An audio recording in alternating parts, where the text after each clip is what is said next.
ఆంధ్రప్రదేశ్లో ఒక పెద్ద మార్పు జరగబోతోంది. ప్రభుత్వం మొత్తం జిల్లాల మ్యాప్నే తిరగరాస్తోంది. ఎందుకంటే పరిపాలనను సులభతరం చేయాలట. కానీ ఈ మార్పు అనుకున్నంత సులభంగా లేదు. ఇప్పుడదొక పెద్ద రాజకీయ తుఫానుగా మారింది. అసలీ జిల్లాల పునర్వ్యవస్థీకరణ వెనుక కథేంటి? పదండి లోతుగా చూద్దాం. ఈ కథంతా ఒకే ఒక్క నంబర్తో మొదలవుతుంది. 927. ఇదేంటనుకుంటున్నారా? ప్రభుత్వ ప్లాన్ మీద ప్రజల నుంచి వచ్చిన అభ్యంతరాలు, వినతుల సంఖ్య ఇది. ఒక్క నంబర్ చాలు ఈ మార్పు ఎంత పెద్ద వివాదాన్ని రేపిందో చెప్పడానికి. సరే, ఇక విషయంలోకి వెళ్ళిపోదాం. ముందుగా అసలు ప్రభుత్వం ఏం చేద్దామనుకుంటోందో చూద్దాం. తర్వాత ఈ ప్లాన్ వల్ల క్షేత్రస్థాయిలో ఎలాంటి రాజకీయ రచ్చ జరుగుతోందో తెలుసుకుందాం. చివరిగా ఈ కథ ఎలాంటి మలుపు తీసుకోబోతోందో ఒకసారి విశ్లేషిద్దాం. పైకి చూస్తే ప్రభుత్వ ఉద్దేశం చాలా సింపుల్గా, ఆదర్శంగా కనిపిస్తోంది. లక్ష్యం ఒక్కటే, పరిపాలనను ప్రజలకు మరింత దగ్గరగా తీసుకెళ్లడం. కానీ పేపర్ మీద ఇంత ఈజీగా కనిపించే ఈ ప్లాన్ ఆచరణలో మాత్రం అంత తేలిక కాదని చాలా తొందరగా తెలిసిపోయింది. అంటే ఈ ప్రక్రియలో కొత్త జిల్లాలు, కొత్త రెవెన్యూ డివిజన్లు ఏర్పాటు చేస్తారన్నమాట. దీని వెనకున్న ప్రధాన ఆలోచన ఏంటంటే ప్రభుత్వ సేవల్ని ప్రజలకు వీలైనంత చేరువ చేయడమే.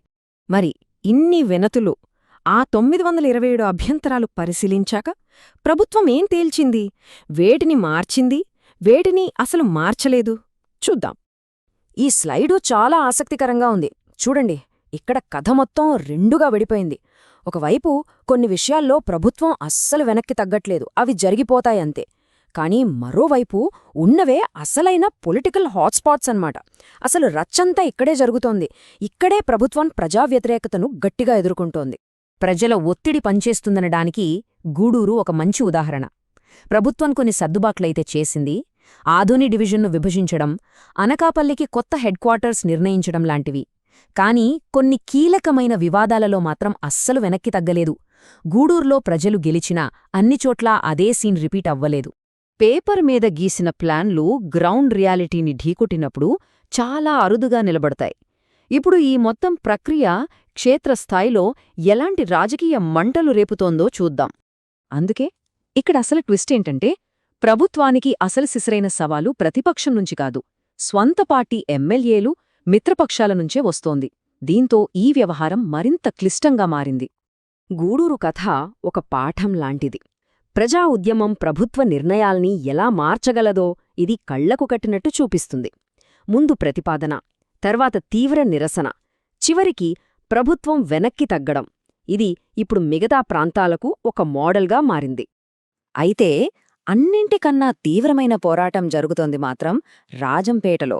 ఇక్కడ ఫైట్ అంతా ఒకే ఒక్క పాయింట్ మీద, జిల్లా హెడ్ క్వార్టర్స్ ఏ ఊరవ్వాలి అనేదానిపైనే.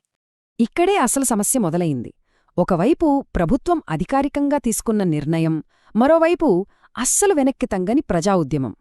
ఈ రెండు శక్తుల మధ్య ఈ ప్రాంతం మొత్తం ఒక రాజకీయ ప్రతిష్టంభనలో చిక్కుకుపోయింది. దీంతో ఈ మొత్తం వ్యవహారం ముఖ్యమంత్రికి ఒక పెద్ద తలనొప్పిగా మారిపోయిందట. అవును, అక్షరాల తలనొప్పే. ఎందుకంటే దీనికి అంత తేలికగా ఓ పరిష్కారం దొరికేలా లేదు. ఈ రగడ ఒక్క రాజంపేటకే పరిమితం కాలేదు. మదనపల్లెలో ఇది రాజకీయ కుట్ర అని ఆరోపణలు, హిందూపురంలో ఏళ్లనాటి డిమాండ్ను పక్కన పెట్టారని అసంతృప్తి, ఇక నక్కపల్లెలో అయితే రియల్ ఎస్టేట్ కోసమే నిర్ణయం మార్చారని ఆరోపణలు. చూస్తుంటే ప్రతిచోటా పరిపాలన వెనుక రాజకీయమే కనిపిస్తోంది. ఇవన్నీ మనల్ని ఒక కీలకమైన డెడ్లైన్ దగ్గరికి తీసుకెళ్తున్నాయి. ఈ గడువు కేవలం కొత్త మ్యాప్లనే కాదు, చాలామంది రాజకీయ భవిష్యత్తులను కూడా నిర్ణయించబోతోంది. సో ఫైనల్గా చూస్తే ఇది కేవలం మ్యాప్లు గీయడం గురించి మాత్రమే కాదు, ఇదొక సున్నితమైన రాజకీయ చదురంగం. ప్రభుత్వం తన పరిపాలన లక్ష్యాలను, సొంత పార్టీలోని అసంతృప్తిని, ప్రజల ఆగ్రహాన్ని, వీటన్నింటినీ ఎలా బ్యాలెన్స్ చేస్తుందనే దానిపైనే అంతా ఆధారపడి ఉంది. ఇదే ఇప్పుడు ఆంధ్రప్రదేశ్లో అందరి మదిని తొలుస్తున్న అతిపెద్ద ప్రశ్న. గూడూరులో మెత్తబడిన ప్రభుత్వం రాజంపేట విషయంలో కూడా వెనక్కి తగ్గుతుందా, లేక రాజకీయంగా నష్టం వచ్చినా సరే అనుకున్నదే చేస్తుందా? ఇక ఫైనల్ కౌంట్ డౌన్ మొదలైంది. డిసెంబర్ 31న ఫైనల్ నోటిఫికేషన్ వచ్చేస్తుంది. ఆ రోజు తేలేది కేవలం జిల్లాల సరిహద్దులు మాత్రమే కాదు, ఆంధ్రప్రదేశ్ రాజకీయ భవిష్యత్తు కూడా. మరి ప్రభుత్వం పరిపాలనా సౌలభ్యం వైపు మొగ్గు చూపుతుందా, లేక రాజకీయ ఒత్తిళ్లకు తలగ్గుతుందా? సమాధానం కోసం మనమంతా వేచి చూడాల్సిందే.